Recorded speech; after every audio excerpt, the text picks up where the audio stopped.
Imagine this. You're watching a thriller where extravagance and prestige intertwine with controversy and scandal. As the plot thickens, it becomes clear that the seemingly illustrious duo, Harry and Meghan Markle, are at the heart of it all. What a shock, right? But that's not all. Rumor has it that King Charles, yes, you heard that right, the king himself, is actually taken aback by the glitzy lifestyle Harry and Meghan have chosen to live. They are living in a $14 million mansion, zipping around in private planes, and vacationing in luxurious estates, all without having the personal income to back it up. It's as if they are reaching for a life typically associated with billionaires, while their bank account struggles to keep up. Now, hold your horses for a minute, because it's not just King Charles who's raising his eyebrows at this turn of events. Queen Camilla, too, is joining the choir of disapproval. They both find the whole scenario somewhat garish, almost greedy, you might say. The quest to live like billionaires, despite their income not supporting this lifestyle, is seen as rather foolhardy. Remember the times when Harry and Meghan were just planning their move to the USA? A more modest house could have easily accommodated their dreams. Wouldn't you agree? And let's not forget the fashion parade that Meghan often flaunts. King Charles sure does. He footed the bill for those extravagant outfits once. The bitter truth? It seemed painfully obvious to him that Meghan was attracted to more than just royal life. But here's where the plot thickens even more. Refusing to support Harry and Meghan financially could backfire. If they end up bankrupt, how would they make ends meet? Unfortunately, they might not shy away from selling out family secrets or distorting facts to keep up their lavish lifestyle. History has lessons, as seen with Edward and Wallis, who were financially supported till their end. The sight of a former king hustling for cash doesn't exactly paint the British royal family in a flattering light. You might argue that Harry and Meghan have already caused quite a ruckus, tarnishing their credibility. So why worry about what they'll do next? Well, King Charles has a master plan. He aims to put as much distance as possible between the British royal family and this troublesome pair. The idea? Their actions shouldn't reflect on the royal family. Observe closely, my friends, every step King Charles has taken lately. He is trying to cut all ties, including ending the Frogmore lease overseas. It's a strategic move to protect the crown from further scandal. Let's take a stroll down the memory lane of royal feuds, shall we? Our first stop. The moment King Charles asked Harry to keep Meghan away from Balmoral when Queen Elizabeth II was on her deathbed.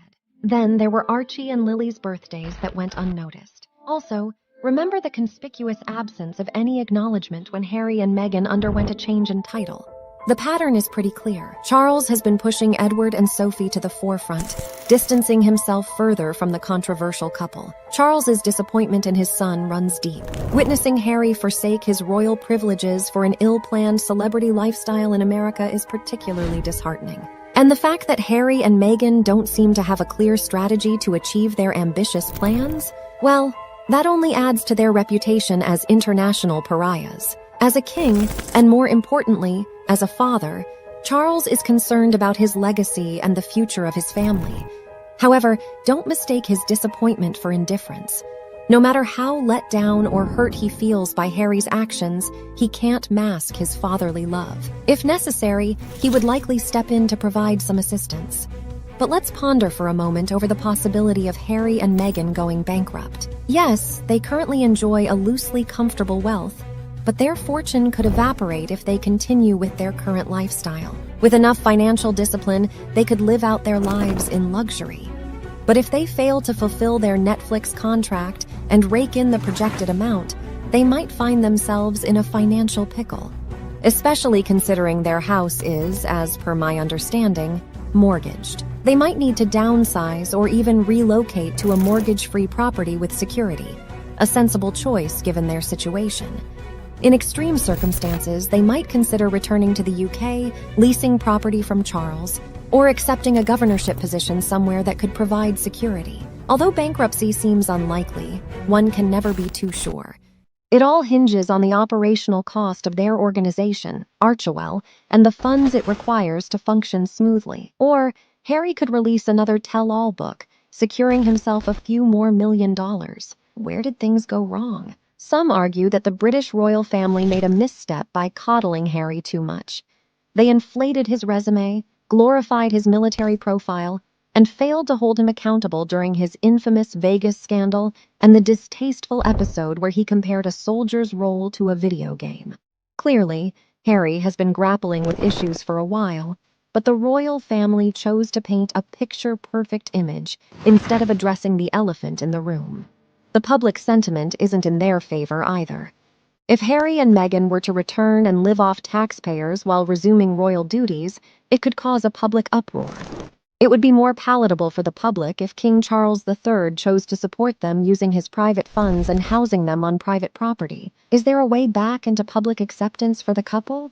That's a million-dollar question with no definitive answer. And what would Harry govern, if given the chance? We'll leave that to the imagination. Bankruptcy? Well, that's a twisted tale full of legal loopholes and intricate details. Depending on the type of bankruptcy, their method of payment, and the operating corporation, they could potentially leverage business expenses. Not to mention, in California, you can continue to live in your residence even if you declare bankruptcy. Forensic accounting and the devilish details it unravels will play a crucial role here. And yet, the glaring fact remains. They are spending more than they are earning. Even the wealthiest of millionaires can't splurge like billionaires. It's all relative. To add to the drama, just a couple of weeks ago, a news clip surfaced featuring Tom Bauer talking about the couple's lack of propriety. He relayed a tale of Harry and Meghan enjoying a billionaire acquaintance's hospitality, and then having the audacity to ask if they could borrow the house again, along with the private jet for their next vacation. Among the many wonderful places to live in the U.S., the couple chose Montecito, a high-risk area prone to landslides, mudslides, and earthquakes. Why? Because Meghan has always aspired to be a Hollywood star, or at least be part of its glamorous peripheral, whining, dining, and being fawned over by celebrities who are impressed by her status as a duchess married to a prince. However, this pursuit of a dream has left Harry's royal career in tatters and will impact their two children profoundly. Meghan's aspiration has placed her family in a precarious position. The kids will grow up disconnected from their UK roots, their knowledge of their homeland limited to what their parents share. And as they grow older, with the world of information at their fingertips, won't they start filling in the blanks about their heritage themselves? Picture two isolated kids in Montecito, without the company of cousins or grandparents, estranged from a centuries-old family legacy. They will grow up learning about the life they could have led, the privileges they were denied, not by the King of England, but by their own parents. They carry the titles of Prince and Princess, titles that hold no weight in the U.S.